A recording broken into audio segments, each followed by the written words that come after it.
이 일은 대학교 2학년 말에 겪었던 일이다. 나는 경북 모 대학 주변에서 자취를 했었다. 그 지역시의 이름을 딴 대학이지만 사정상 밝히지는 않는다. 여튼 그 대학은 시와는 많이 동떨어져 있었고 주변에는 학생들에게 꼭 필요한 술집, PC방, 복사집, 기타 밥집과 자취 건물들이 다였다. 내가 자취하는 곳은 대학가와도 동떨어진 곳이었는데 밖과 들 사이로 20여 분은 걸어야 나오는 집이었다. 두 개의 쌍둥이의 건물이었는데 우리 집은 길이 보이는 쪽이 아닌 건물을 빙 돌아서 그 반대쪽 낮은 산이 보이는 계단을 올라가야 되는 2층이었다며 토인지는 오래돼서 기억이 안 나. 그날은 집에서 컴퓨터로 공포 영화를 다운받아본 날이었다. 셔터라는 영화인데 꽤나 무서웠다. 영화를 다 보고 나니 시계는 새벽 2시 반쯤을 가리키고 있었다. 너무 무서워서 여자친구에게 전화해서 영화 별로 안 무섭느니 무섭다고 해서 봤는데 재미 하나도 없다느니 하는 실없는 소리만 늘어놓다가 제일 친한 후배인 병철이 가명한테 전화해서 와서 같이 자자고 이야기했다.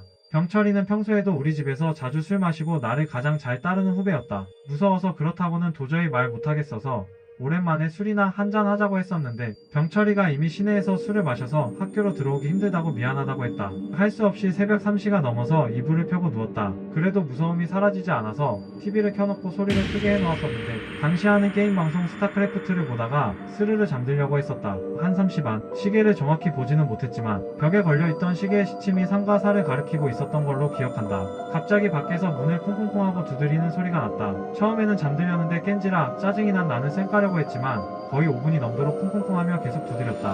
화가 나서 누군데? 하고 반말로 물었는데 밖에서 잠시 동안 대답이 없더니 형, 저 병철인데요. 아까 오라니까 무슨다고 했던 후배놈이었다. 나는 왜 하필 잠들려고 하는 지금 오나 싶어서 일어나 문 쪽으로 가면서 소리쳤다.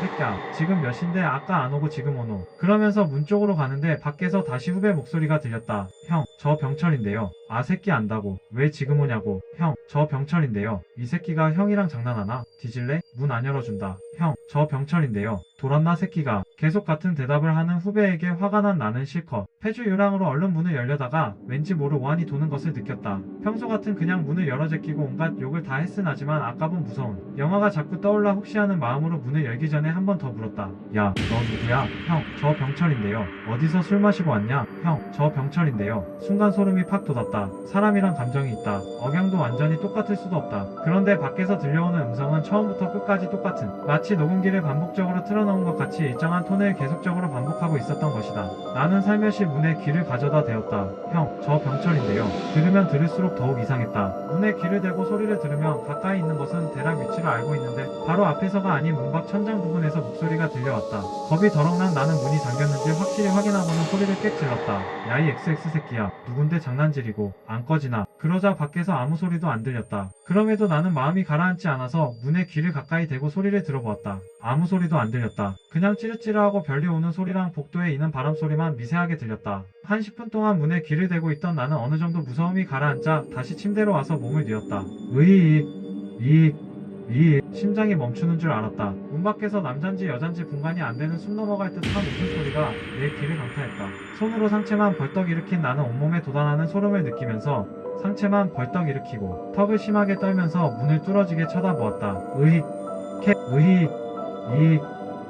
계속 들려왔다. 숨 넣어갈 듯한 웃음소리. 점점 크게 들리는 듯 했다. 나는 손을 덜덜 떨면서 제일 먼저 병철이에게 전화를 했다. 받지 않았다. 나는 떨리는 손으로 야, 문 밖에 네가 와 있는데 네가 아닌 것 같으니까 전화 좀 제발. 무서워 죽겠다. 뭐 이런 형식의 문자를 열댓 개를 연달아 날리고 계속 문을 쳐다보면서 극으로 치닫는 공포를 경험하고 있었다.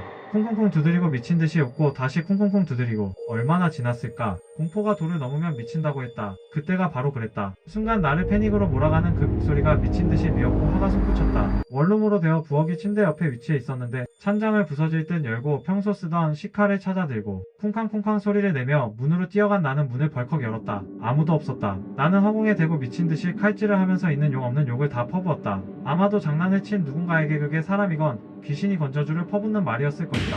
그렇게 한참을 허공에 대고 칼을 휘둘렀을까 문득 엄청나게 치밀어 올랐던 화가 사라지고 다시 공포가 밀려왔다. 정신을 차리고 주위를 보았다. 여전히 아무도 없었다. 평소에 밝게 빛나던 센서로 켜지는 등도 켜지지 않았다. 너무 어두운 복도는 그 너머로 보이는 나지막한 산만을 시년스럽게 자리하고 있었다. 나는 헉헉거리다가 문을 세게 닫고 잠궜다. 그리고 칼을 손에 꼭 쥔 채 침대에 앉아서 현관문만 뚫어지게 쳐다보았다. 다시 올 거라는 두려움과 무서움, 두려움, 그리고 그것을 떨쳐버리려고 했던 일종의 악과 깡 비슷한 감정이었을 것이다. 아침이 되어서도 잠은 오지 않았다. 시계를 보니 아침 8시가 넘어가고 있었다. 바로 그때 밖에서 찢어질 듯한 비명소리가 들렸다. 으아아, 병철이의 목소리였다. 그런데 왠지 새벽녘에 문을 두드리며 말하던 그 목소리와 뭔가가 달랐다. 사람이다 하는 생각이 강하게 들었다. 혹시 몰라 칼을 손에 움켜쥐고 달려나가 문을 확 열 여제낀 나는 2층 복도 끝에서 주저앉아있는 후배를 볼 수 있었다. 순간 눈물이 날 만큼 반가움이 일었다. 야, 시발 새끼. 와, 짜증나. 욕밖에 안 나왔다. 반가웠지만 왠지 화가 났다. 그러자 주저멍하게 주저앉아있던 병철이는 갑자기 내 옷을 확 잡더니 질질 끌고 원룸을 벗어나기 시작했다. 덩치가 나보다 컸기에 속절없이 밖으로 끌려나온 나는 환한 햇빛을 보고는 완전히 긴장이 풀려 그 자리에 주저앉아버렸다. 그 모습에 날 고나오던 병철이도 내 옆에 털썩 주저앉았다. 나는 그제야 후배에게 이야기를 건넬 수 있었다. 야, 샹 내가 어제 뭐해? 형, 자취방 당장 바꿔요. 야, 니 뭐 봤나? 뭐 봤지? 뭘 봤는데? 직감적으로 후배가 무언가를 본 것을 알았다. 병철이는 보채는 내 목소리에 하얗게 질린 얼굴로 빠르게 내뱉었다. 그의 말을 들으면 들을수록 나는 온몸에 피가 다 빠져나가는 듯 했다. 병철이는 찜질방에서 자고 일어나서 내 문자를 보고 걱정이 돼서 전화를 했었다. 근데 받지를 않았다. 그래서 간단하게 샤워만 하고 첫 차를 타고 학교에 들어와서 내 자취방을 찾아왔다. 그런데 건물 마당에 어서자 엄청 놀랐다고 한다. 내 침대 머리맡에는 창이 하나 있었는데 투명한 이중 유리였다. 이게 마당 쪽으로 나 있었는데 병철이 눈에 비친 그 창 안의 풍경은 마치 온 집안이 피를 뒤집어 쓴 것처럼 새빨갰다고 한다. 병철이는 놀라서 2층으로 뛰어 올라왔고 거기서 봤다고 한다. 내 집 현관 바로 앞에서 떠있는 목을 몸통도 없이 오로지 목만이 우리 집 현관 위에 위치한 뱅열등 바로 밑에 둥둥 떠있는 것을. 그리고 병철이가 비명을 꽥 지르며 주저앉아 얼마 뒤 문이 열리며 내가 뛰쳐나왔었다. 자기에게 욕하는 나를 멍하게 바라보던 병철이의 시야에 둥둥 떠있던 목이 스르륵 움직여서 우리 집 안으로 쑥 들어가는 것이 보였고 그는 가타부타 말없이 나를 밖으로 끌고 나왔다고 한다. 한동안 자취방 근처엔 얼씬도 하지 않았다. 병철이랑 같이 살았다. 그놈도 자취를 하고 있었는데 무섭다며 내가 같이 사는 걸 꽤나 반기는 눈치였다. 그렇게 한 달이 넘게 살다가 어느 정도 마음을 정리한 후 친구들 손을 잡고 조심스럽게 내 방으로 돌아와 보았다. 내가 뛰쳐나오기 전 그 모습 그대로였다. 하지만 난 불이 나게 친구와 짐을 싸고 도망치듯 나와서 다른 방을 잡았다. 그때 그건 뭐였을까? 아직도 생각하면 소름이 돋지만 궁금증은 여전히 내 머릿속에 자리 잡고 있다.